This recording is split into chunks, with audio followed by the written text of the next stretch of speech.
Saya tidak suka diatur. Kedua, walaupun usaha kecil, ya mindsetnya saya yang punya. Ketika kita mau menjadi seorang wirausahawan, pertama kita harus, kalau menurut saya, kita harus jeli melihat peluang.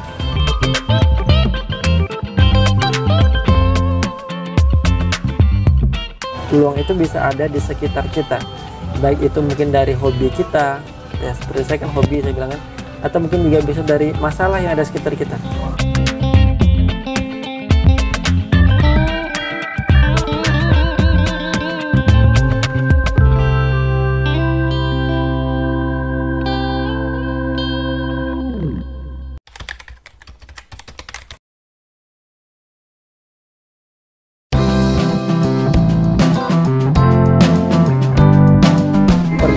Nama saya Bayu Fernando, biasa dipanggil dengan Nando atau Bayu. Sekarang sedang berusia 27 tahun.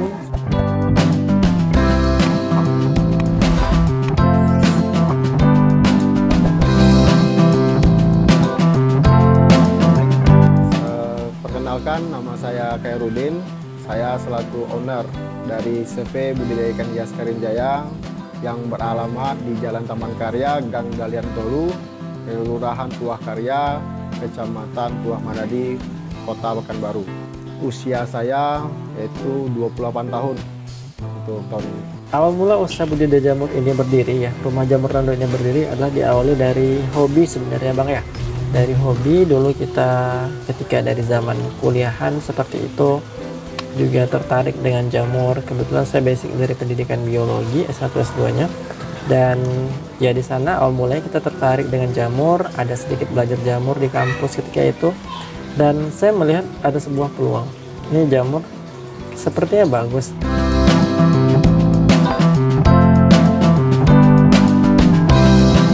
Saya ya berlatar belakang hukum dan saya diberikan ini hobi.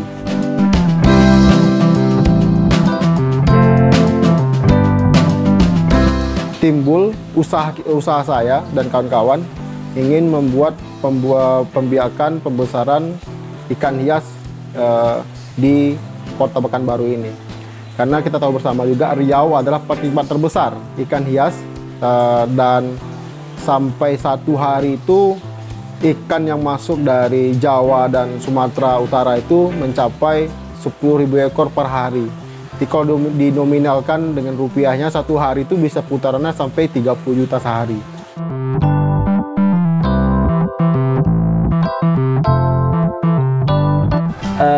Ketika kita mau menjadi seorang wirausahawan, pertama kita harus, kalau menurut saya, kita harus jeli melihat peluang.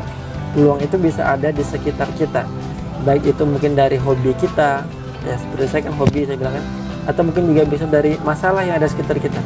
Mungkin teman-teman ada lihat masalah, tapi teman-teman mau menyelesaikan masalah tersebut. Nah, itu bisa jadi peluang.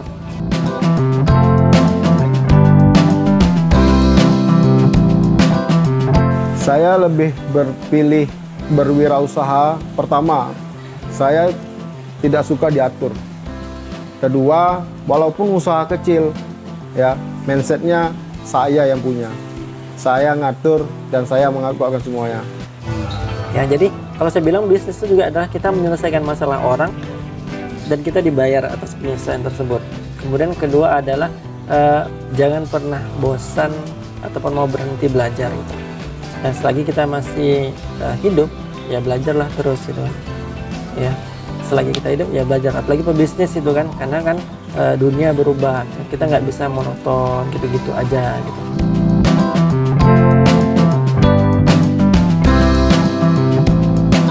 Dan hari ini saya juga kasih tahu juga sebelum sama kalian anggota-anggota juga, buatlah form sendiri. Karena berwirausaha itu asik daripada kita bekerja. Apapun yang kita lakukan di perusahaan, sehebat apapun kita lakukan perusahaan, saat kita melakukan kesalahan kecil, bisa jadi membuat kita suatu kesalahan besar bagi kita. Jadi berwirausaha lah. Menikmati proses ya. Nah, tidak ada segala sesuatu yang terjadi secara ujuk-ujuk atau serta-merta. Semua ada prosesnya. Kita belajar bagaimana membuat mie instan. Ya. Tidak ada proses bisnis yang instan. Mie instan pun ada prosesnya. ya kan, buka bungkusnya, keluarkan isinya, tuangkan bumbunya, aduk-aduk baru dihidangkan itu kan. Begitu juga dengan bisnis.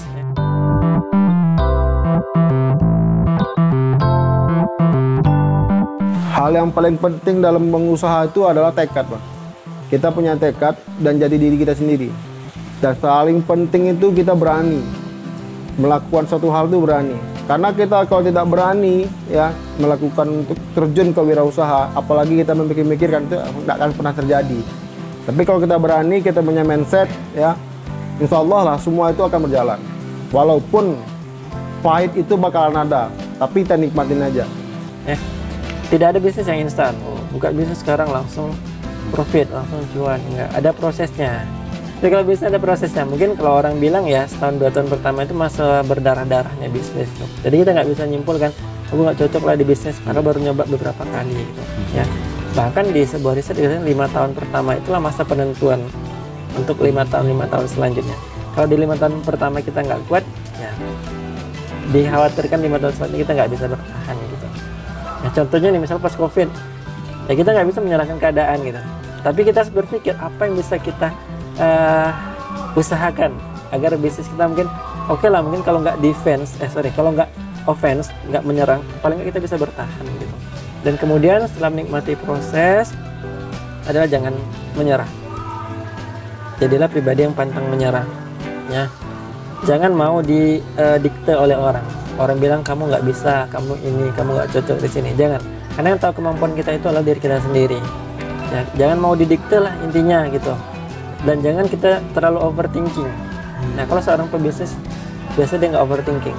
Overthinking itu apa? Dia overthinking itu kalau saya bilang seni menciptakan suatu masalah yang dia sebenarnya belum tentu ada gitu. Nanti aku kalau buka ini nanti rugi lah, nanti inilah, nanti ini segala macam. Alasannya lebih banyak daripada usaha dan aksinya, sehingga dia nggak mulai-mulai gitu. Jadi ya udah, intinya jangan menyerah, jauh-jauhkan overthinking. Dan yang pasti jangan lupa berdoa lah dan minta restu orang tua. Ini kelihatannya klise, tapi ini sangat berdampak bagi bisnis seseorang. Mungkin itu aja sih pesan untuk generasi muda, tetap semangat belajar dan jangan mudah menjadi pribadi yang menyerah.